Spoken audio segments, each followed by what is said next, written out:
Games rated E to M.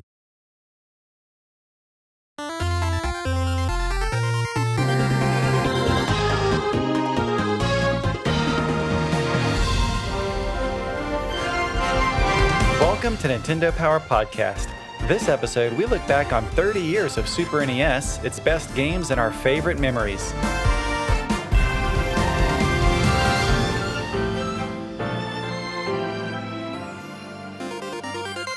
My name is Chris, and this episode I'm joined by Sam from Nintendo Treehouse. Hi, Sam. Hello. And David from the communications team at Nintendo of America. Hi, David. Hey. Now, this is a really special month for me because 30 years ago, the Super Nintendo Entertainment System launched in the US, and the Super NES is one of my all-time favorite consoles. So I thought it would be really fun to share our stories about the system and our favorite games. So should we just jump right into it? Sounds good. Yeah, let's do it. Awesome. So, to start things off, Sam, when you think about Super NES, what comes to mind? Oh, goodness. One of my earliest memories of the system is actually when I got the Super NES.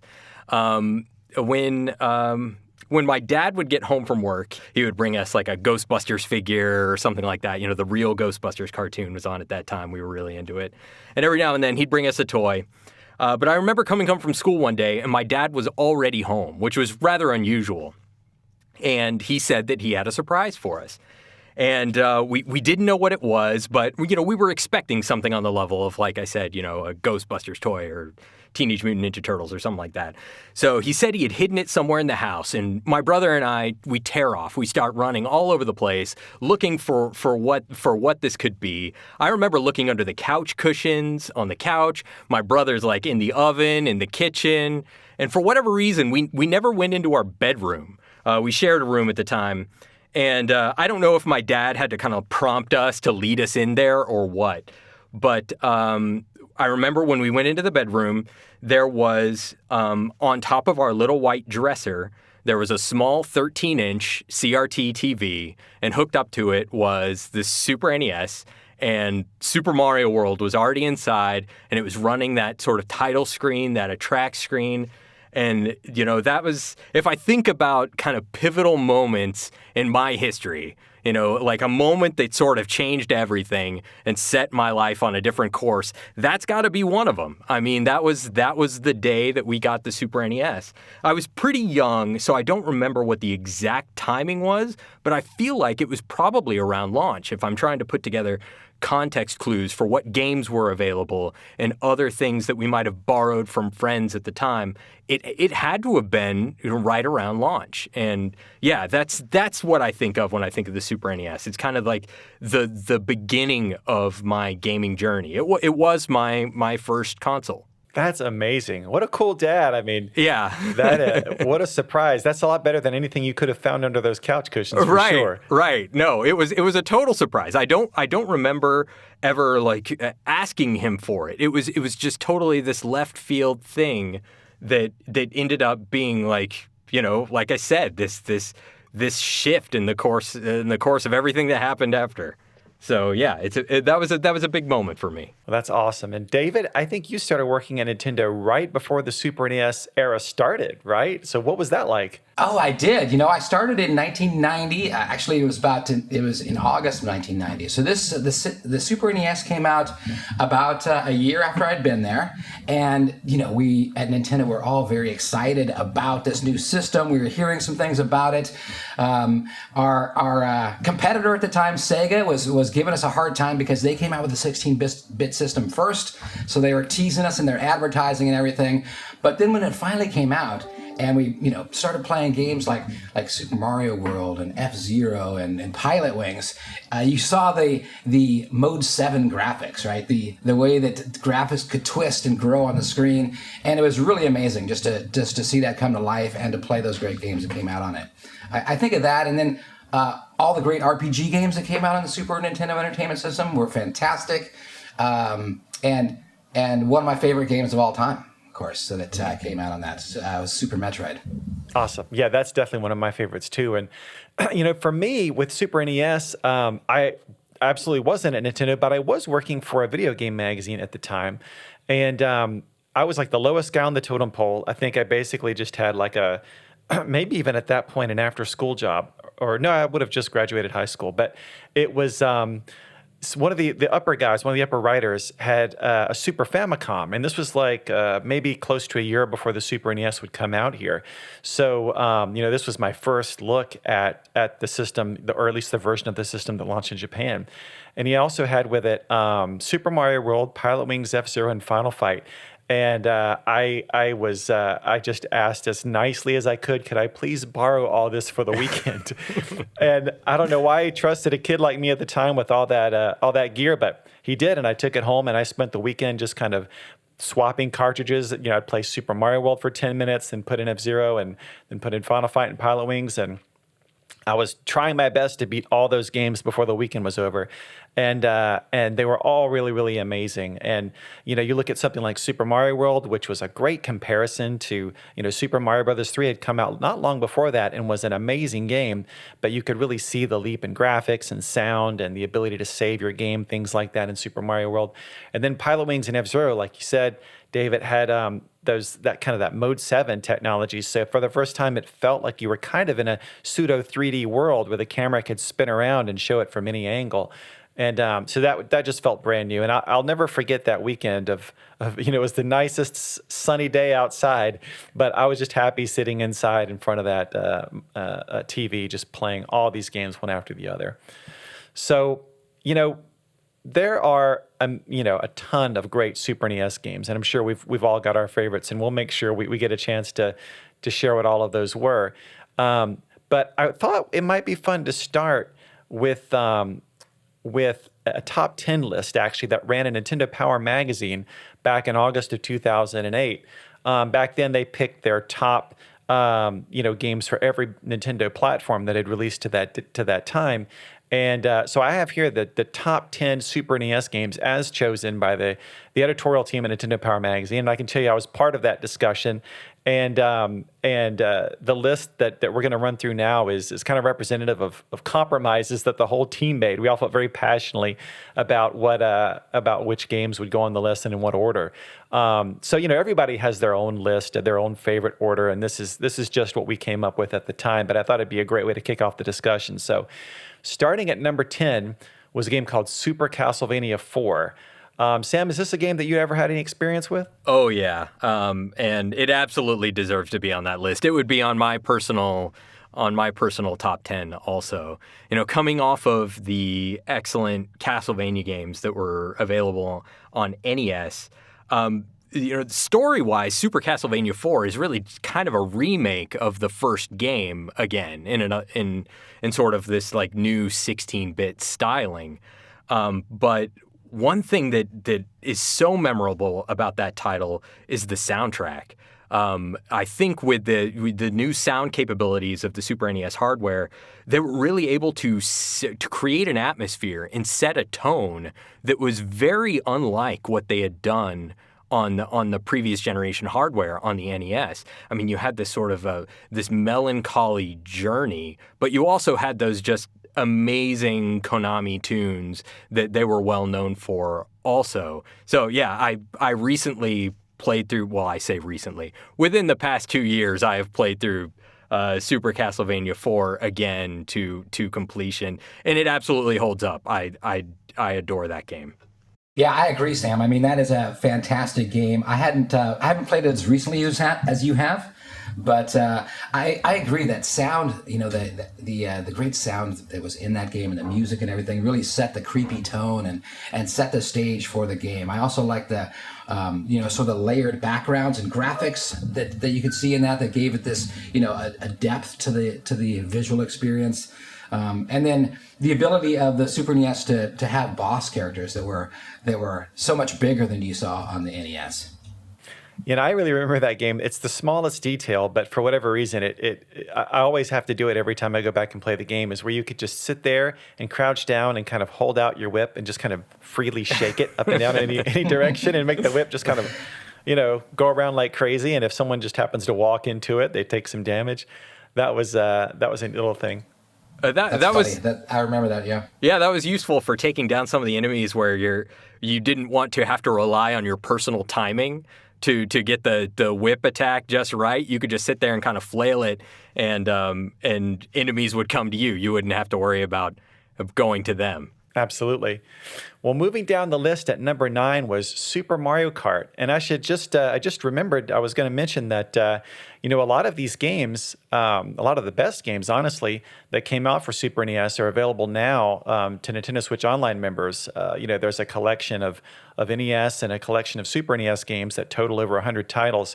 So if people haven't had a chance to try out some of these and they sound like they might be pretty cool, or if maybe you did play it back in the day and would like to go back and re-experience it, heavily recommend checking out Nintendo Switch Online. You can even get a free, 7-day membership if you just want to, really go have some crazy long weekend and just squeeze in as many games as you can. But Super Mario Kart, again at number 9, is one of those games that at that time, like I said, I was already in a magazine, and we would basically end every day playing this game, and we played battle mode endlessly. And it really was a new type of experience, similar to F-Zero in a way, not as fast, but with more kind of complicated courses with more obstacles and the ability to kind of attack other racers.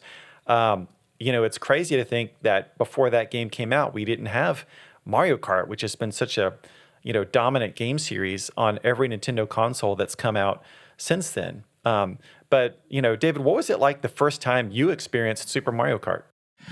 It was just a real fantastic experience, right? Because you had the graphics that looked so much brighter than you've seen on the NES, and just being able to experience the racing competition. And this game is so iconic. It's gone on to have many different versions. And it's sort of like the game that brings everybody in, right? Everybody can pick up and play Mario Kart, and I love that about that game.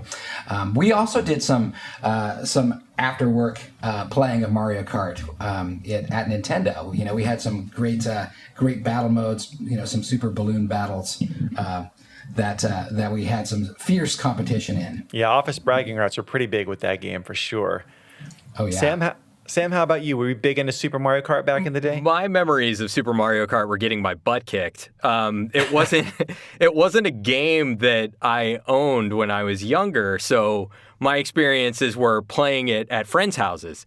And of course, because they owned the game, they were much better at it than I was. So I didn't stand a chance against them. It wasn't until like later entries in the series when I got copies of my own that I really got competitive at all. But I did enjoy playing it. The multiplayer aspect was obviously like one of the biggest things about Super Mario Kart, because you'd seen some of those Mode 7 rotation effects before in F-Zero, because F-Zero came at launch, but F-Zero was a single player game, so now you have the ability to race your friends in Super Mario Kart and attack them with different items, collect the coins, and like David mentioned, there's that battle mode, which, man, there were some fierce competition, maybe some friendships ruined as a result of that. but what a good time. Absolutely, and it still holds up. It feels a lot different than today's Mario Kart games, but if you go back and try it out, it's still a lot of fun. And I think that's true for a lot of Super NES games. I think they hold up really well. And that's certainly true of our number 8 game here, which is Super Mario World 2 Yoshi's Island, which, to be honest, is a game I kind of didn't fully appreciate initially. Maybe it's because I went into it, thinking if this is a true sequel to Super Mario World, it's very different. It had kind of these, this very stylized look that was unlike anything I'd ever seen before. That looked very childlike, but at the same time just really appealed, I think, to all ages. It was just so creative. But I went back and revisited the game a little bit later and really appreciated it for what it was. And now, since then, it's become one of my favorites. Yes. Yeah, I agree. But that crying baby Mario, you just didn't want that to happen, right? I mean, I just remember that was just such, the thing you wanted to avoid, because that crying noise was just, I don't know, it was kind of a little bit annoying, a little bit frightening. You didn't want the baby to be taken away. But yeah, that game was great. Not only did it have these incredible visuals, but it had a lot of depth of gameplay in it as well. That's right. Yeah, the little bad guys would float in and try to carry away Baby Mario, who rode on Yoshi's back. And I really played that game. I didn't just want to beat each level. I wanted to get 100%. And then there was a lot of stuff to collect in every level. And one of the things that was you really needed to do if you were going to do that is to avoid having Baby Mario carried away, because that kind of affected your final score. So yeah, that was definitely stress-inducing for me hearing that cry. That's precisely why I have not finished that game to this day. Not because of the cry, but because of what you were talking about before, about this drive to want to beat every stage and collect everything along the way. It had this kind of unique design where you had two sorts of gameplay. You could play through the stage normally just to reach the end, and that was its own kind of challenge. But if you played through the game with an eye toward collecting all of the red coins, all of the flowers, and making sure that your counter was at maximum in order to get 100% completion credit for completing the stage, it became this completely different game where suddenly you're spending all this time in these stages looking for these cleverly hidden secrets, and I love playing the game that way, but I get so bogged down in kind of the minutia of like trying to maximize my runs and my experience that I still haven't completed Yoshi's Island 100% to this day. I should work on it. You should, and just for the experience of seeing everything the game has to offer, that's one of those areas where no one's going to blame you if you want to use some of those features with the Nintendo Switch Online collection, where you can rewind if you take a hit, skip back until before the damage was done, or even basically use a suspend point to save your game, at basically any step of every level. So that's one way you might consider just kind of making things a little bit easier for you, maybe a little less stress-inducing if you want to just check out the rest of the game. I need someone to constantly remind me that those features are there, because I play a lot on original hardware. I'm one of these folks that still has like all the original consoles hooked up and ready to go at a moment's notice. And because I switch back and forth between playing on the original hardware and playing on like a Super NES Classic Edition or on Nintendo Switch Online, I switch back and forth a lot. I forget that a lot of those extra features are there. So thanks for the reminder. Yeah, absolutely. Yeah, that is a great reminder. I mean, there are so many great features on Nintendo Switch Online, that we didn't have those advantages playing through the first time. But it is great to be reminded of that. Yeah, they're definitely there if you need them. Then at number 7, we've got Contra 3: The Alien Wars, my personal favorite Contra game. And Contra is a great kind of legacy series, but for people who weren't necessarily playing games back in the NES and Super NES era, they might not realize just how dominant that was. Like if you went over to a friend's house and you wanted to play NES, you're probably playing Contra. And then when this version came out, it just blew everything out of the water, in my opinion. You're holding on to missiles and kind of shooting at bad guys while you're like flying through the air, grabbing a missile. You're riding your sci-fi motorcycle through an apocalyptic wasteland while you're blasting enemies. There was just so much over-the-top action in this that it felt like the best, wackiest sci-fi action movie that we never actually got. Yeah, I agree. What a showpiece for the hardware too. I mean, just looking at that first stage, you start out on foot, you collect a couple of awesome weapons. About halfway through the stage, you get into a giant tank. And then you blow away some enemies in the giant tank. And once the tank explodes, then you jump out, and this awesome, kind of mode, I don't know if it's exactly mode 7, but this awesome effect where this airplane charges straight toward the camera, drops a couple of bombs, then the whole stage is engulfed in flames. You make your way through that, and then at the very end, you fight this giant screen-filling turtle-like enemy. I mean, that's all just in the first stage, and it was just unbelievable to behold at the time. Yeah, it was fantastic. I mean, just the look of the game and the feel of the game, the intensity of going through, going from side-scrolling stages to some stages where you have the overhead perspective, the use of Mode 7 graphics, as you're saying, Sam. I think it was a a great game, and certainly, you know, a good part of this list. Absolutely, a real action classic for sure. So at number 6, we have Street Fighter II Turbo Hyper Fighting. And Street Fighter II back during the Super NES era, and whether you're talking about the this version of the game or the original Street Fighter II cartridge that came out for Super NES, nothing was bigger. Like Street Fighter has continued to be obviously a kind of a dominant series in gaming, but you really had to have been playing games back in the 90s to understand just how huge it was when it first exploded onto the scene. And, you know, I can remember for the first Street Fighter II on Super NES, kind of knowing that it was going to come out soonish. So every day I was just calling like every store in the area until one day I found a store that had it. And I like got somebody to quickly drive me over there. And then as I'm getting out of the car, I see a kid coming out of the store holding his copy of Street Fighter II. And I'm just thinking to myself, please let there be more in there. I hope that wasn't the last one. And then, of course, you get the cartridge. And then from then on, you know, whether it be for weeks or months, or for me, it was years, that just became a cartridge you always had ready to pop in when a friend was over. If you just wanted a quick Blanca versus Guile match. And then, of course, this version of the game, Street Fighter II Turbo Hyper Fighting, added an increased speed, more characters, and some other features. So it really was kind of the height of fighting games, I think, on the Super NES. Well, yeah, and a lot of people, you know, met that game in the arcade, and it was great to be able to have that kind of experience at home, and all those classic characters, Ken and Ryu and Chun-Li and everyone else. It was just amazing to have that kind of a fighting game that you could play at home. I love that. One of my favorite games of all time, probably Street Fighter II, and specifically the version that you have on the list, Street Fighter II Turbo. Yeah, my first, like David was saying, my first experience with Street Fighter II was in the arcades. You know, my parents would go to the YMCA twice a week to go work out and play volleyball. And then we would end up in their like little teen center. And in their teen center, they had an arcade cabinet for Street Fighter II.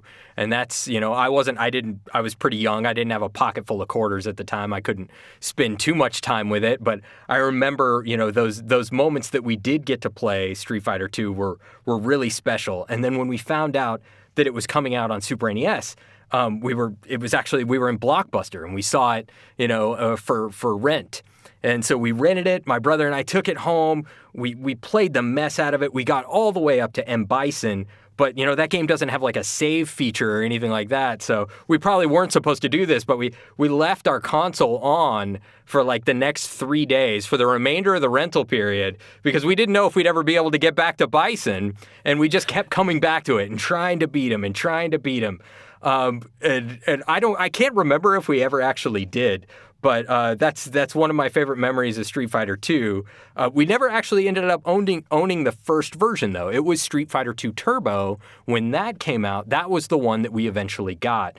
And it's kind of kicked off a lifelong love of Street Fighter from that moment. That's so funny, Sam. You know, leaving the console on, that's just so classic old school save, right? I mean, before games had built-in saves, that's what folks did, is you just didn't unplug it, and you made sure that nobody in the family would touch it because you didn't want them to upset your save file. That's what you had to do. Yep.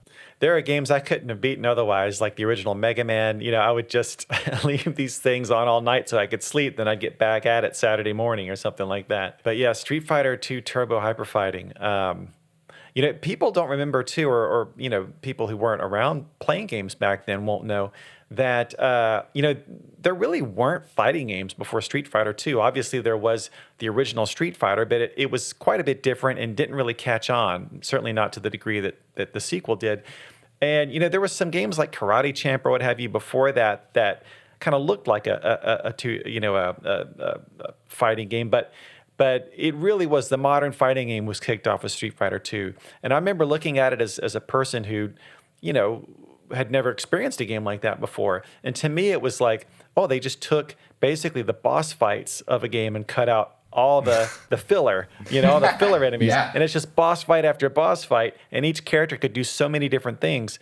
So I still kind of get that when I go back and play those original Street Fighter II games. I think I still remember how impressed I was. Do you guys have a main? Have a anybody you favor in that game? In that version of the game, or actually for the original version of Street Fighter 2 as well, I played pretty much, I cycled through a lot of people. I guess I keep coming back to Ryu just because, I don't know, he's just kind of a good standard character to me that is pretty all around. But I used to like to play Blanca a lot too and try to zap people. Nice. I was just going to say that. I like Blanca. He's green, he's big, he's electric. It was a lot of fun when you powered up and people would run into you and get zapped. Yeah, I've certainly never been a great Street Fighter 2 player with any iteration. I played it mostly as like a casual fan, but I think everybody, whether you were necessarily a quote unquote hardcore fighting game fan or not, back in that era, everybody played Street Fighter 2. Oh yeah, absolutely. The first release of the game, Street Fighter 2, when it came out on Super NES, you couldn't play as the boss characters. You couldn't play as Balrog, Right. as Vega, as Sagat, or as M. Bison. And it wasn't until Street Fighter 2 Turbo came out on Super NES that you could play as any of those fighters. So like when I first started playing the game, I was really trying to learn Guile, but I wasn't really that good with him. So then I picked up Ryu a little bit later. But my brother, he was once we got Street Fighter 2 Turbo, he was really big into both Vega and Bison. And he's still a big-time Vega player to this day. Yeah, and that was also, there was such great competition at the time between Super NES and Sega Genesis, kind of like you noted before, David. And I remember with Street Fighter 2 in particular, there was kind of a war of Street Fighters where, Super NES got Street Fighter 2, then Sega Genesis got Street Fighter 2 Championship Edition, I think, where you could play as those boss characters. But then it swung back to Super NES with Street Fighter 2 Turbo. So it was really fun to kind of see that back and forth, and I enjoyed all versions of those games. All right, so moving on to number 5 on the list is Chrono Trigger. And, I think something that has to be said about the Super NES is it had a lot of really amazing, Japanese RPGs. And that really was kind of the console era where I was most into those kinds of games. And Chrono Trigger was one that really stood out because not only did it have this immersive story and this really cool kind of time traveling hook to it, but it also had this kind of action based combat that wasn't as it wasn't what you're used to from JRPGs at the time, which are more turn based. So it really stood out and was just an amazing game, and obviously continues to have an incredible fan following to this day. Yeah, I agree. I played the heck out of that game when it came out. I was working on Nintendo's Power Line at the time, and essentially the Power Line was a recorded FAQ, a voice recorded walkthrough of the game. Before people could access things on the internet, the ways to get information was either to, look in a magazine like Nintendo Power Magazine, talk to your friends, or you call Nintendo. And we had two kinds of help for people that called in. We had a live agent called a gameplay counselor who could answer your questions. And then eventually we developed these recorded walkthroughs. So I was working on this one and just remember hours of playing the game and going through and getting every ending. They had multiple endings as you played through those.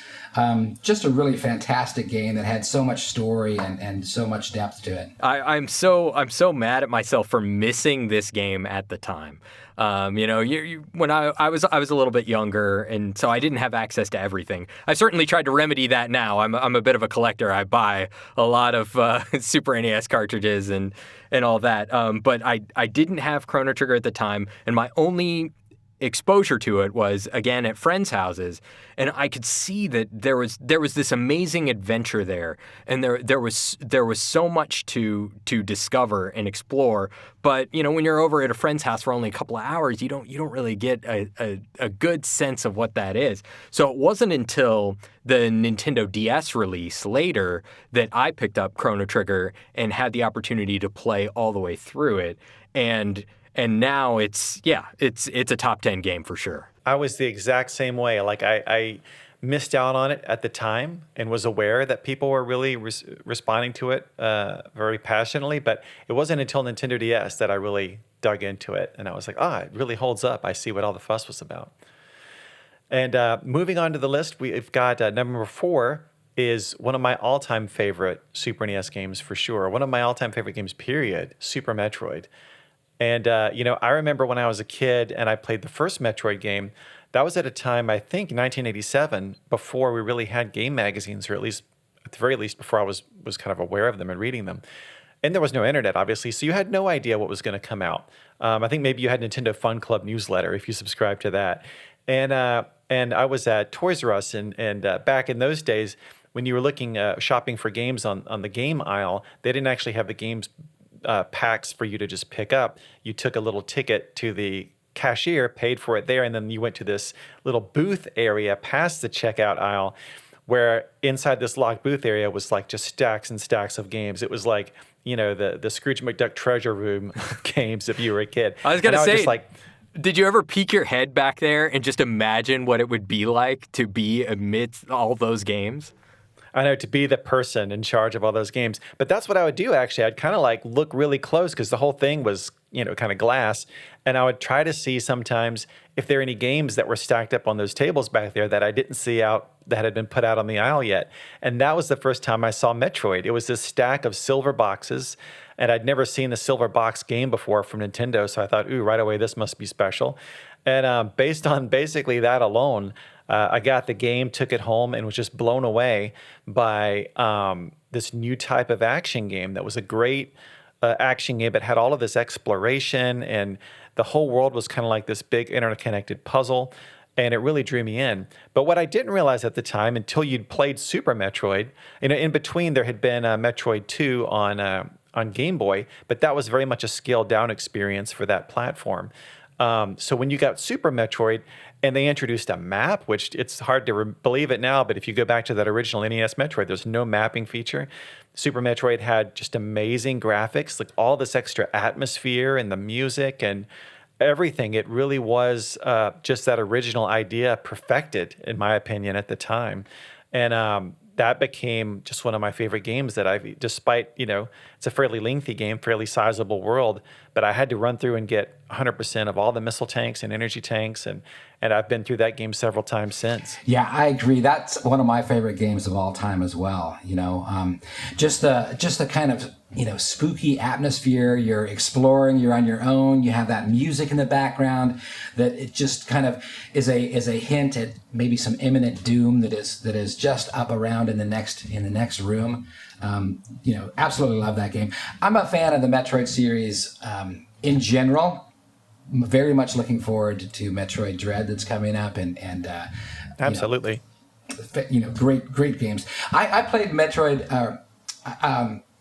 2 as well, and that game was really tricky on the Game Boy. I remember having to really study the maps in Nintendo Power Magazine to get through that game and to finish that game because of the way that all of the different tunnels were connected, and there's the water levels that you had to make lower in order to explore further. But Super Metroid was just, I thought it was off the hook. Just the Ridley and Kraid, the size and color of those crazy enemies in there, and then Mother Brain, the last battle where you think it's kind of over, and then she morphs, and you have to take her on for the final duel. Just so much great action in that game and memories. And I think I had to play it a few times because there's different endings in that game as well. So love that game. 100%. I don't know what I could say about Super Metroid that hasn't already been said, that you two haven't already said. What a standout title. I don't know that I could ever truly answer the question of what my favorite game of all time is, but Super Metroid would absolutely be in contention. For all the reasons that you talked about. I mean, the incredible atmosphere, the way that it communicates so much to you with its art and through the environment. The way that it even tutorializes in-game mechanics to you through art. The first time that you need to do kind of the wall jump, it shows you that the animals sort of running up into that chasm and wall jumping up there. It's showing you what you need to do rather than telling you what you need to do. And I can't think of too many other games that were doing stuff like that at that time. And it still stands out as being just this remarkable achievement, not only for the time, but even coming back to it today. It's just stunning. Yeah. And just blazing through levels using the screw attack and destroying everything in your path. What a satisfying feeling. Yeah, that's true of really all of the Metroid games. You're constantly getting stronger and more powerful and getting more abilities so that by the end of the game, you're just blazing through areas that gave you trouble earlier on. And it always such a great feeling that you've mastered, something to such a level. And it's been a while since I have played through that game, but I'm definitely planning to do it again before Metroid Dread comes out. I've replayed through some other Metroid games recently. I'm trying to get through the whole series that leads up to Metroid Dread. So moving on to number 3 is Final Fantasy III, which actually originally was called Final Fantasy VI in Japan. This is the one that I think a lot of fans will be familiar with. The character Kafka was I believe the main antagonist in that one. And this is just another shining example of how many great RPGs there were for this system.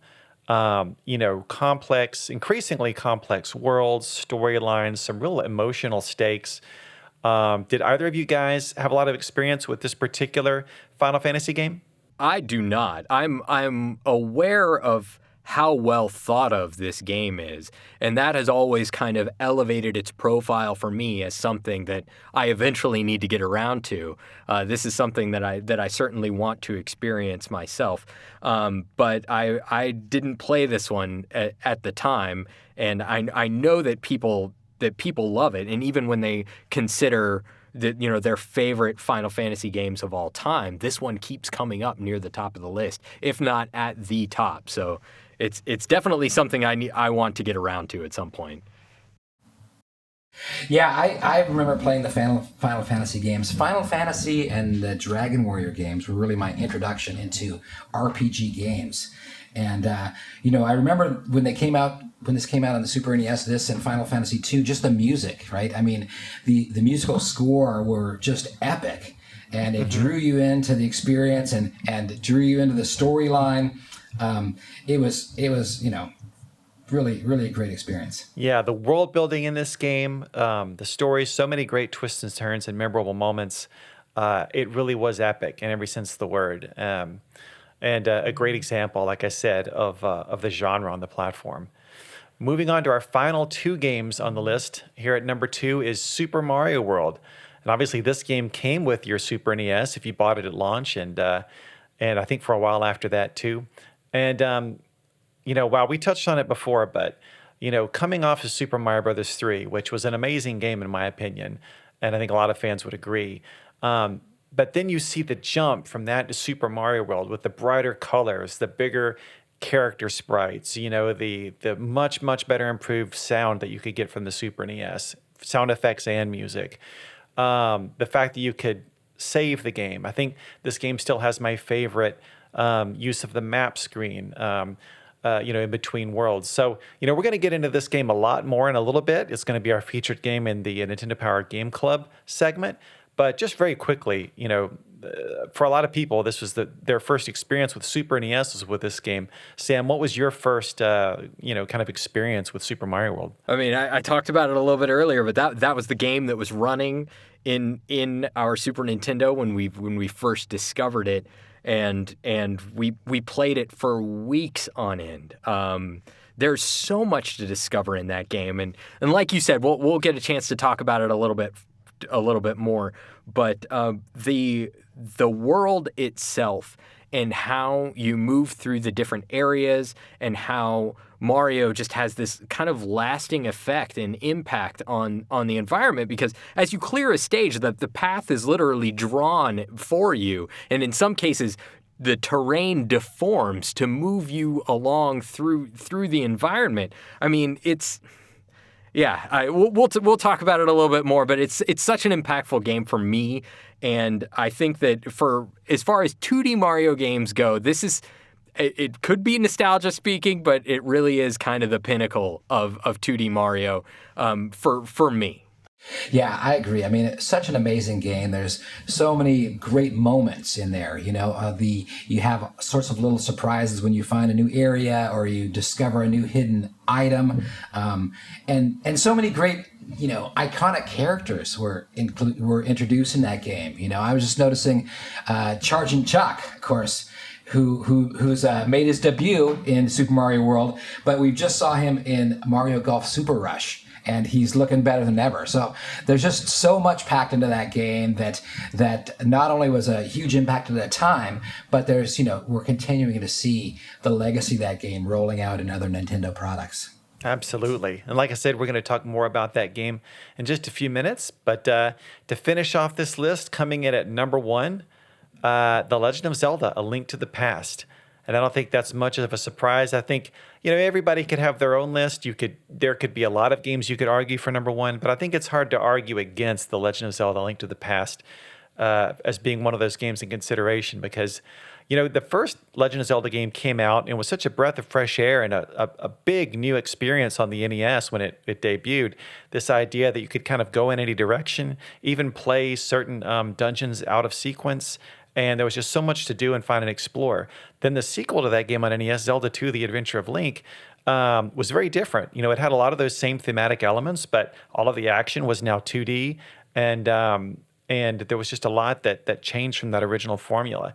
But then when we got to The Legend of Zelda: A Link to the Past on Super NES, it brought back that original style of game from the NES, but really just expanded on it with way more content, much better graphics and sound.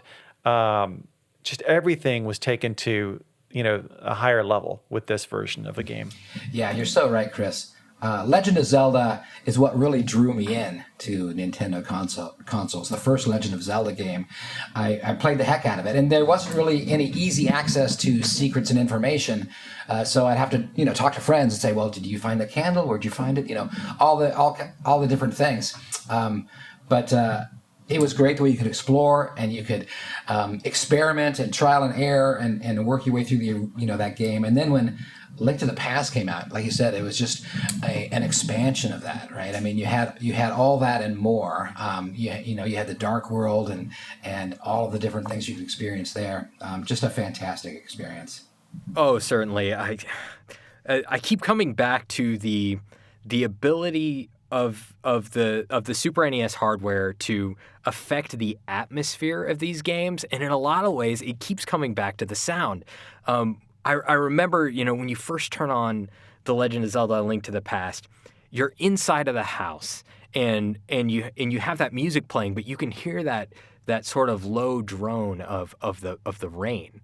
And then you first step outside, and then the volume is so much louder, and it's really setting a tone for the beginning of this mystery and this adventure that you're about to go on. And what an amazing experience you get from that moment. But straight from the jump, that you're in for something special. And I love the way that game, leads you forward in very, very subtle ways. For example, if you're in a dungeon somewhere and you're breaking pots and you notice you're getting lots of arrows, right? It's like, oh, that's a hint. You have to start looking around for the switch that will be triggered with an arrow. Just very subtle ways that the game kind of helps you along as you're playing through. Absolutely. And that's another game where, after just enough time has passed where my memory of how to get through the dungeons has started to fade, that's the time to play through it again, because it's every time you go back through it, it's such an amazing experience. So I think a lot of different, games could have made this top 10 list for sure. A lot of different games could have been at number 1. So no disrespect to anyone else's favorites, but I think these are all strong contenders. But speaking of those other games, quickly before we move on, Sam, are there any games that you in particular think we should really give a shout out to that weren't on this list, but were just some real favorites of yours from the Super NES? I mean, a top 10 list is not nearly enough for a system like the Super Nintendo. You really need like a top 25 minimum, maybe top 50 to really get all of the great stuff in there. But if we're really picking nits, I think I've got to talk about Mega Man X. That's one of my favorite titles on the system. It would probably need to be somewhere near the top 10, if not in the top 10 of my personal list. I played Mega Man games on the NES before.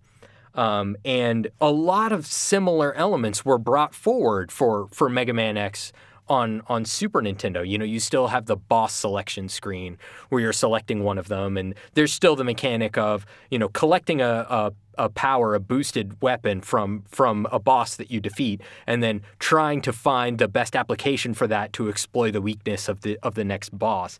But there were a lot of things that were added in Mega Man X that made it so much more than those NES titles in my experience. One of those being the way that you could kind of alter the environment by the order in which you play the stages. So if you start off with Storm Eagle, and you end up fighting Storm Eagle on top of this giant airship at the end of that stage. If you beat Storm Eagle and then you go into Spark Mandrill stage after that, the airship from that Storm Eagle battle will have crashed into Spark Mandrill's, I don't know if it's a factory or a power plant or what it is, but it will have crashed into that area, and it alters the environment. There are platforms that are kind of no longer there. There are ladders that are no longer there. The power is flickering on and off. There's even a mid-boss that you fight that has this electricity attack that it can no longer use because it can't draw enough power because this airship has crashed into it. So it really kind of changes the way that stage plays. And I always thought that was really fun.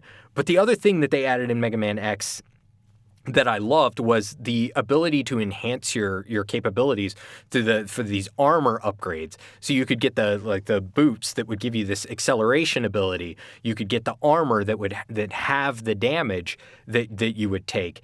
And, you know, aside from the boots, which you kind of run into through the natural course of playing the game on Chill Penguin stage, the other upgrades are pretty cleverly hidden, and you could miss them pretty easily if you're not exploring the stages and using all the abilities that you have available to you. There's also like the kind of the super secret Hadouken that you can get. You can actually get like Ryu's iconic or Ryu's or Ken's, whatever, the iconic Hadouken, and if you can only use it when you have maximum energy.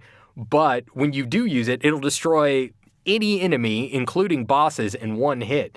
So I always find that whenever I get it, it's always this like my playthrough becomes very precarious after that because I'm trying not to get damaged so that I can continue using this Hadouken to just demolish everything because it's so much fun. I love Mega Man X. That's gotta be close to the top of my list as far as if we're talking like Super NES greats. How about you, David? Yeah, I think that game was fantastic. You know, that was certainly a fantastic game, Sam. I also thought that Super Mario RPG Legend of the Seven Stars is a great game and you know should be on the top 10 list, at least top 20 list. It combined just some of the humor of the Super Mario world. It was developed by Square, you know, so it had you know that RPG feel that they were so great at. Great storyline, great music. The graphics were really fun. So I think that's one that is certainly on my top 10 list. Also a big fan of Earthbound. Such a quirky, funny, weird game. You know, I loved the characters and you know the different offbeat weapons and things that you would find in that game, right? I mean, in typical RPG games, you'd have a sword or an axe, and in this game, you'd have like a frying pan. So just the wackiness of that game. I love both of those. Absolutely agree with all of those picks you guys mentioned. And just really quickly, I would add on, you know, even though the original versions of Super Mario Brothers 1, 2, and 3 came out on the NES, I love the Super Mario All-Stars collection on Super NES. That's when I go back and replay those games, that's usually the way I like to do it with the improved graphics. Also, the Donkey Kong Country trilogy, which we really didn't get into at all, but were so hugely important on Super NES, especially the first game when it came out and was so revolutionary with those graphics. We'd never seen anything like that before. And then the music is so infectious to this day. And then also, I could name off so many more: ActRaiser, Demon's Crest, Kirby Superstar, Final Fantasy II, which was Final Fantasy IV in Japan, SimCity, Star Fox, you know, your first polygonal experience for a lot of players. I mean, you guys are right. Super FX chip. Yeah, Super FX chip, making that possible. Yeah. But just to close off for now, because, you know, this is easily something we could talk about for hours, but I think you could make an argument that, and you could make an argument about for this for multiple, I think, Nintendo consoles. But I think if you're talking best all-time video game console, certainly from Nintendo, I think Super NES has to be in the conversation. When you look at the library, you look at the innovations it brought with the controller. We didn't really get into that, but adding shoulder buttons for the first time and 4 face buttons, which made so much more possible with richer, more interactive games. And then when you look at not just the overall number of quality games, but the fact that some of the most iconic games and some of the biggest gaming franchises appeared on Super NES. I think a lot of Legend of Zelda fans would agree that The Legend of Zelda: Link to the Past is one of the best games in the franchise. Super Mario World is one of the best games in the Super Mario franchise. And of course, it's all subjective, but Super Metroid, another one. I think that it wasn't just that you had a lot of really solid installments, but you had arguably the best installments of a lot of these franchises on Super NES. So again, I really encourage everyone, whether you've played some of these games before or you haven't, to give them a look in the collection that's available with Nintendo Switch Online membership, because we don't have all the games there, but certainly many of the most memorable ones that again hold up great today. And I think even if you're a player who wasn't even alive back in the Super NES era, I think there's still a lot of fun there for you if you check those games out. Now, moving on to the next section, it's Player's Pulse. And a few days ago, just for fun, like always, we posted 3 polls on Twitter for Nintendo fans. And this time, the questions were all themed around Super NES. And the first question that we asked was, which Super NES accessory was your favorite? And the choices were Super Game Boy, Super NES Mouse, or the Super Scope. David, for this one, I want to check with you. Which do you think the fans picked? Super Game Boy, Super NES Mouse, or Super Scope? Well, it's got to be Super Scope. Come on. The actual winner was Super Game Boy. And actually pretty dominating win at 72%. But I agree with you. Super Scope was amazing. I especially like that Yoshi's, I think it was called Yoshi's Safari and Battle Clash. There were some really great games you could use it with. Super NES Mouse, primarily you just used it with Mario Paint, but a lot of people really finally remember that game. There was that great fly swatting game in Mario Paint.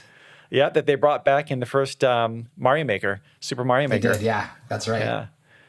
All right, so Sam, the next poll, I'm going to see if you can guess the winner here. Do you use Rewind when playing Super NES Nintendo Switch Online games? The choices were yes, no, or it's a secret. Which do you think got the most votes? I know that, like I said before, I keep forgetting it's there. So now this becomes an interesting question of whether I think most people remember it's there. I'm going to say that most people probably wanted to keep it a secret. Well, that 22% said it's a secret, 29% said they don't use it, but 50% said that they do. Oh, so wow. Much better memories than me, yeah. Yeah, kudos to the users out there for not only remembering, but being honest about their use. I try to, if it's a game that I feel like Super Mario World, that I feel like I don't necessarily need it on, I try not to use it. But if I'm getting stumped, a lot of times I'll say to myself, you know what, I beat this game the real way back in the day, so I'm going to let myself cheat as much as I want. Time is shorter these days. Time is shorter. Yeah. Of course, then I also play games that I never played back in the day, and I'm still using it, so I have no excuse. All right, the final poll question was, which classic Super NES game would you crown the king? And this is just supposing that we've only given them, 4 options. Obviously, there could be a lot more. But those 4 options were Super Mario World, The Legend of Zelda: A Link to the Past, Super Metroid, and Donkey Kong Country. I'm going to ask both of you, which, not so much what the fans would pick, but which would you pick? Sam, I'm guessing you'd pick Super Mario World out of this list based on what you said before.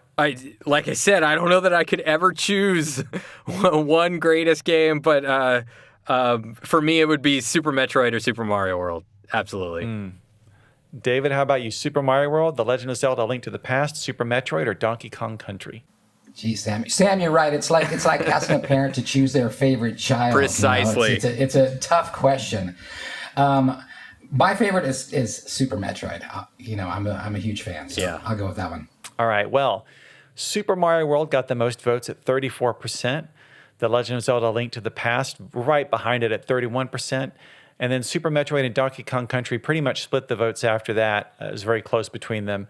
But everybody had a respectable showing. You really can't go wrong with any of these games. Me personally, I probably would have gone with Super Mario World if you twisted my arm, but man, that's tough. If you asked this question once a year, I bet you would get a different number one every year. Yeah, probably. And it probably also would have something to do with the game that I'd played most recently. Mm-hmm. Yeah. All right, next up is Nintendo Power Game Club. And this is the section where we always pick one game for us all to play and discuss, kind of like a book club. And this time, in honor of Super NES, we chose Super Mario World. Now, this was a flagship game for Super NES. As we said before, it came bundled with the system when it launched. And again, it's also available as part of the Nintendo Switch Online collection. For those who may not have played the game, though, here's a really brief description of it from the Super NES Nintendo Switch Online collection. During a vacation in Dinosaur Land, Princess Toadstool gets kidnapped and a spell is cast on the inhabitants of the island.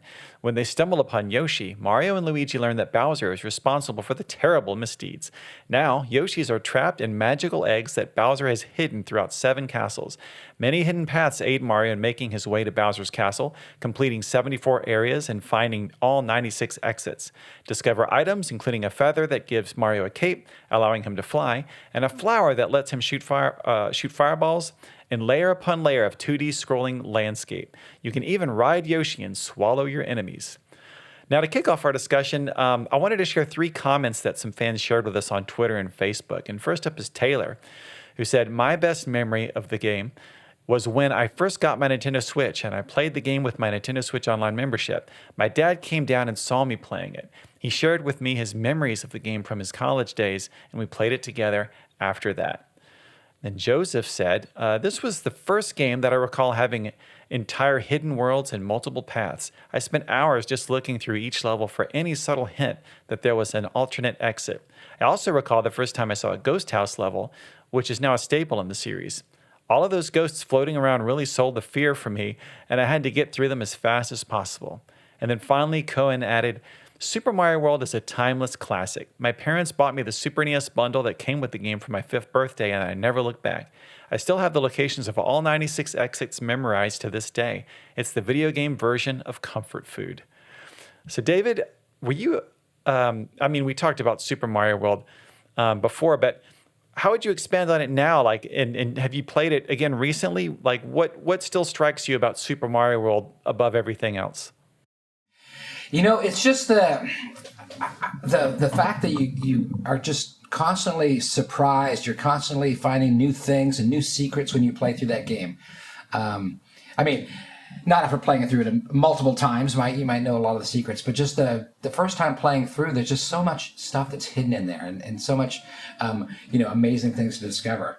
I think that first commenter is also got a good point because it's a way to connect generations, right? Nintendo, the Super NES came out 30 years ago, so there's a lot of those people that played as kids are now experiencing those games again on Nintendo Switch Online, with their kids. It's just great to see that synergy that defies generations. Absolutely. Sam, how about you? Oh, yeah. When I play Super Mario World, which I do probably once a year, not all the way through. I play at least probably the first 3 or 4 worlds or 3 or 4 areas of Super Mario World once a year. And when I've been thinking about that game lately, it really kind of brings me back to what was different in Super Mario World from Super Mario Brothers 3. Like I said before, the Super NES was my first console. So playing through Super Mario World, that's kind of my touch point for 2D Mario. And so when I went back and played Super Mario Brothers 3 later, and I discovered that, a lot of the ideas that are in Super Mario World were kind of had their genesis in Super Mario Brothers 3. You can kind of see where a lot of Super Mario World was where its foundation was. But then you can see all of the things that got built upon and expanded upon for this new game. In Super Mario Brothers 3, each of the worlds was kind of its own zone. It was its own biome. It had these unique characteristics, but you really didn't get a sense of the way that it was connected to this larger place. Whereas in Super Mario World, like I was talking about before, Mario's path is built in front of him to kind of lead you through all these places that are kind of smartly connected in all these different ways. I mean, you have your water stages, you play those in either little pools or in lakes. In the Vanilla Dome, that's where all of your kind of cavey stages are. And, the Chocolate Mountain, that's where your kind of mountainous stages are. Like, everything was segmented smartly into a cohesive piece that made sense. It really gets back to that Mario world in the title, where you really kind of got to pour one out for Luigi, because that's where the brothers moniker got kind of lopped off, and you didn't see that return for a really long time. You had Super Mario Brothers 2, Super Mario Brothers 3, then World, and then Super Mario 64, then Super Mario Sunshine. Luigi doesn't really come back into the title of any of these until New Super Mario Brothers on Nintendo DS. So I feel bad for him a little bit. Gotta represent Luigi here. But in any case, back to your original question. I think about the differences between Super Mario Brothers 3 and Super Mario World, and how there were certainly secrets to discover in Super Mario Brothers 3, but it felt like in Super Mario World there was a secret in nearly every stage. I mean, whenever you had that red pip on the world map, that was an indicator to you that, oh, there's more than one exit to this stage. That's something a detail that I didn't know when I was a kid. I could have easily read the manual and probably figured that out, but I was a kid. I didn't read the manual. It wasn't until many years later that I knew what was up there. And in the ghost houses, there were sometimes multiple exits from the ghost houses, but because you didn't even have that red pip indicator, you wouldn't know that. So there were just secrets layered on top of other secrets on top of other secrets. And it was really the first kind of 2D Mario game where it became about exploration for me. And getting back to what I said about Yoshi, you could still play the game just to reach the end of the stage, and you would experience one type of fulfilling challenge playing the game that way. But the way I like to play is I like to find everything. I like to really search through each one of these stages, find all the exits, find the keys, take them to the keyholes. That's what I love about playing Mario games, and that really was that was what was new in Super Mario World for me. Absolutely, and you talk about those hidden exits. The one that always sticks out into my mind, and this is also kind of an opportunity to talk about the feather that gave you the cape power up for the first time in the series. And that was one of those power-ups that was really fun to use, but could be tough to master, because when you're flying through the air, Mario's constantly kind of dipping his nose down, and you kind of press back to kind of lift it back up again, but there's a real rhythm to it. And if you do it wrong, you'll just quickly descend. But if you do it really well, you can kind of keep your elevation for the most part and really kind of, in some cases, skip over a whole level and just kind of come back down at the end. But there was this one spot where you had to get to a hidden exit by first flying underneath the normal goal that would end the stage. So you might think the stage ends there, but to fly underneath it, you have to come really close to the bottom of the screen, and it's so easy to just fly off the bottom. But if you can do it perfectly and really time your button presses with the cape, you fly under that goal and then come back on the other side and land on a platform that has a secret exit. So whenever I play through the game, I always remember that part, and I get to it and I go, I know I'm probably going to have to do this quite a few times before I nail it. But it's still, it just shows how creative and challenging and how much they challenge the player to really explore every nook and cranny of these levels. And then I think nowhere is that more evident than in the Star Road in the special zone, which that's really when you start digging into the game and they're saying, okay, you've managed to find a secret entrance to the Star Road. Now let's start amping up the challenge a little bit and see if you can hang with us. And then, the Star Road's essentially a star-shaped path in kind of its own separate area of the map. And each point of the star has a different level. And every time you clear a level, then that opens up a warp to a different part of the world. So by the time you've kind of cleared out all the levels in the Star Road, you've essentially got a little hub area where you can warp to any section of the game from. And but even that's not enough, because once you finally do all of that, then you're given a secret entrance to the special zone, which is like a special hidden area within a special hidden area. And the special zone has its own, collection of levels. And for me, I'll never forget. Well, first of all, two things about the special zone. The first is when I just happened to leave my character idle on the map screen. Maybe I went to take a bathroom break or grab a drink or something, and I came back and the little steel drum music that plays, kind of showcasing new sound effects you could have with a Super NES. The little steel drum music that plays eventually, if you let it play long enough, switches into like this funky version of the original Super Mario Brothers World 1-1 theme from the original NES game, which I didn't think that theme was anywhere. It's so iconic, but I didn't think it was anywhere in the game until I heard that. And then the second thing, the most important thing about the special zone is, I think maybe my favorite memory of playing that game is I'd gotten to the final stage in the special zone, which was literally the last stage in the game that I needed to complete. And I think this level was called Funky. All the special zone stages had kind of goofy names. And so it's really challenging in this level to actually get through the stage in the amount of time you're given. So you're constantly hurrying. And then I remember I was getting close to the end of the stage, clock's ticking down, and it finally got so low that I realized I don't even know where the goal is or how close I am. I just got to book it. I got to run for it. I can't worry about running into enemies who are going to be coming at me from off screen. I just have to throw caution to the wind if I'm going to have any chance of finishing this level. So I just started running.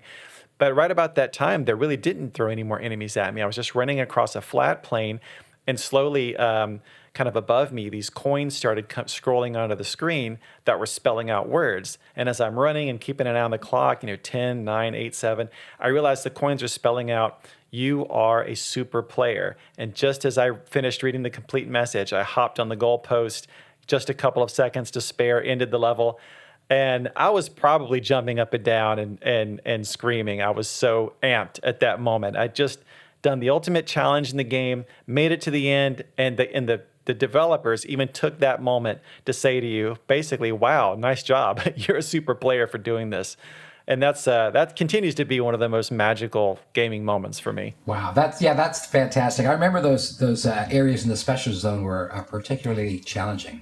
Yeah. That was the ultimate test. It was a gauntlet. I mean, it was this acknowledgement that you had seen and done so much throughout your journey that, oh, you're absolutely ready for this now, and they just threw everything at you at the end in that special zone. And then, of course, one thing we have to say before we move on about this game, we've touched on Yoshi's inclusion, but to this day, going back and playing the game here over the past week, he's still such a unique feature.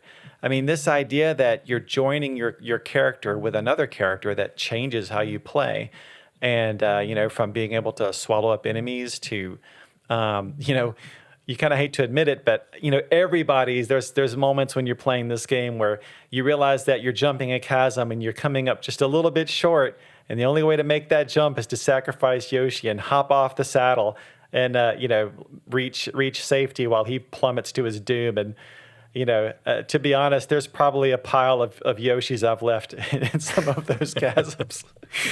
You got to do what you got to do. That's why he's your trusty steed. Yeah, Yoshi was such a fun character. Yeah, and then the way he adds a whole layer of music. Yeah, and he could eat apples and spit them out at enemies, and eat enemies, and spit out fireballs. Just a fantastic character. That was introduced in this game, and then went on to video game greatness on his own. Absolutely. Well, I'd hate to move on because, again, this is another subject I could talk endlessly about, one of my all-time favorite games, but we're going to move on now to the Warp Zone quiz. And this time we're changing up the usual rules a little bit in honor of Super NES. This time we're going to have you guess 3 Super NES games based on a series of clues. And here are a couple of clues that will apply to all 3 games. First, they were all published by Nintendo. And second, they're all currently available with a Nintendo Switch Online membership. So you guys ready to see if you can guess some games? Go for it. All right. All right, so Super NES game number 1. This sequel to our revolutionary Super NES game added Miyu and Fei to the team of fighter pilots that returned from the previous game, and it introduced a real-time strategy element to the map screen. But although the game was finished in 1995, it wasn't released until 2017. Any guesses? I certainly have one. I'll give David a chance. I don't know. I'm stumped. Go ahead, Sam. This is a team sport, so feel free to shout it out if you know it. Star Fox 2. That is correct, Star Fox 2. Was first released as part of the Super NES Classic Edition system. Of course, now you can play it with Nintendo Switch Online, but yeah, that forever was one of those games that people, rumors said that it had been finished back in the day, but shelved, and it was really great to finally see it come out just a few years ago. All right, Super NES game number 2. The clues are, this one is another sequel, this time to a classic NES game, and it required a mix of fast reflexes and strategic thinking to take on opponents like Gabby J, Mad Clown, and Bear Hugger, who were some of the largest video game characters that players had ever seen fill their screen at that time. Any guesses? This sequel also brought back characters from the first game, like Bald Bull and Mr. Sandman, and they all competed in the Super Punch-Out. WTA. Yeah. That's right. Super Punch-Out, yeah. We didn't mention that one before, but that's one of my personal favorites on Super NES. That is a fun game. That's another one I didn't own when I was younger, but I saw at friends' houses. And yeah, like you were saying, the characters in that game were so large. It was unlike pretty much anything else on Super NES. The graphic style, like they had so much detail because they were so big on your screen. It really looked like you were playing a cartoon. Yeah, it did at that time. Yeah, it was really impressive. All right, Super NES game number 3. The clues are, like Star Fox, this was one of the few Super NES games to utilize the Super FX chip, which provided the extra power needed to push polygons in races around fully 3D tracks with cutesy coupes, trailers, 4-wheel drive, 2-wheel drive, and F-type cars. Any guesses? This one's kind of a deeper cut. Yeah, this one I've got it. I think this is Stunt Race FX. That's right. Yeah. Yep. Oh, yeah. This was called Wild Tracks in Japan, but had a different name here. All right, bonus question. This is an audio-only question here. I'm going to play a sound effect, and I'm going to ask you guys if you can guess what it's from, the action or the game. And I'll play it twice, so if you do know the answer, please hold on for just a minute. And here it goes. And here it is again. All right, any guesses? Yeah, that's a jump in Super Mario World, isn't it? Yes, it is. It's the spin jump, actually. Yeah, that was a new move that they added. That if you're Super Mario, you can smash bricks beneath you, or you can kind of destroy some of the tougher to beat enemies. So nice job right off the bat. Yeah, I think it might be the same sound effect. I think you can also hear that in some instances when you're flying with Cape Mario and you hit an enemy. It won't immediately take away your power up. It'll just kind of stop your flight, and I think that sound effect also plays when that happens. Whoa, if that's true, that's some extra credit right there. I'm gonna have to check that out. That's the deep cut there, for sure. All right, so now we're gonna finish things off with game forecast. So this is where we take a quick look at some of the Nintendo Switch games that were released either recently or are coming soon. And I'm going to run through the full list here. I'm going to back up for just a second and start with August 11th, where we had Axiom Verge 2 from Thomas Happ Games and Garden Story from Pictogram and Rose City Games. On August 12th, we had Art of Rally from Fun Selector Labs. And on August 16th, we had Road 96 from Digix Art. On August 17th, there was Greek Memories of Azure from Navigante Entertainment and Team 17. And then on August 24th, Hoa from PM Studios and King's Bounty 2 from 1C Entertainment and Coke Media. On August 26th, we've got Spelunky from Blitworks and Mossmouth, and also Spelunky 2 from Blitworks and Mossmouth. On August 27th, Baldo the Guardian Owls from Nap's team and No More Heroes 3 from Grasshopper Manufacture. On August 31st, we've got Kiwi from Stone Wheat and Sons and Sold Out. On September 7th, we've got Sonic Colors Ultimate from Blind Squirrel Games and Sega. And then on September 10th, Lost in Random from Zoink and Electronic Arts, NBA 2K22 from 2K Games, and then WarioWare Get It Together from Nintendo. And on September 14th, Colors Live from Collecting Smiles and Cruisin' Blast from Raw Thrills and Game Mill Entertainment. September 16th, there's Eastward from Chucklefish and Skatebird from Glass Bottom Games. On September 23rd, we've got Diablo 2 Resurrected from Blizzard Entertainment. And finally, on September 30th, we've got Astria Ascending from Plug-in Digital. Now, that's a lot of games, but it's still just a small sample of the games that have come out this month and games that are coming next month. Sam and David, was there anything on this list that you're especially looking forward to? I mean, how many great games can be on a single list that I'm interested in? Like it's kind of stunning.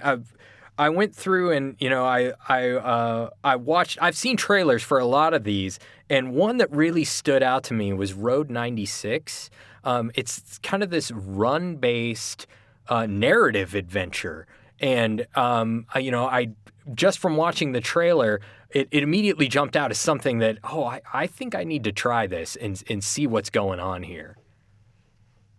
That and also Spelunky and Spelunky 2. I haven't played them yet, but those are games that I've been hearing about for years, and I feel like it's finally time to figure out what all the fuss is about.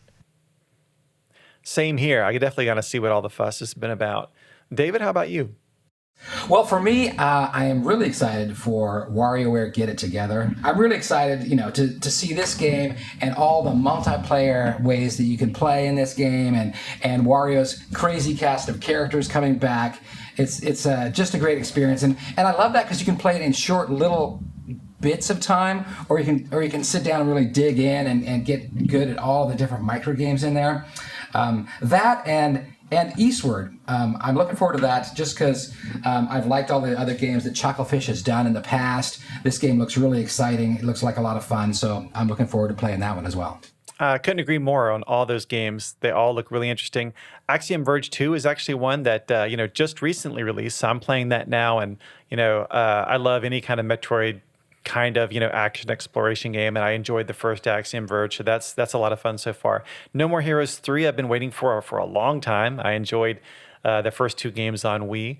Baldo the Guardian Owls looks really interesting. I've only seen the trailer, but the graphics look really cool, kind of like an animated movie with cel-shaded characters and backgrounds that have kind of a lush painted look. And it looks like it might have the kind of puzzles and action that fans of the Legend of Zelda games, might like. So I'm definitely on board for that one. And then Sonic Colors, speaking of games that we missed back in the day, I missed the original Wii version of that game. So I'm looking forward to trying this new and enhanced version. So much good stuff. And can't wait to try it all, assuming I can find enough time between that and playing all the old Super NES games. That's the thing. There's more games than there is time. But certainly a great list of things, and I think there's something for everyone on this list. Absolutely. Well, David and Sam, thanks again so much for coming on the show. I've had a lot of fun talking to you guys. Yeah, thanks a lot, Chris. Anytime. Yeah, thank you for having me. That's it for this episode of Nintendo Power Podcast. If you have any comments or questions you'd like us to consider answering on the show, you can email us at nintendopowerpodcast@noa.nintendo.com. Also, we always appreciate it if you can leave a review, and be sure to subscribe so you get new episodes as soon as they're ready. Thanks for listening, and keep playing with power.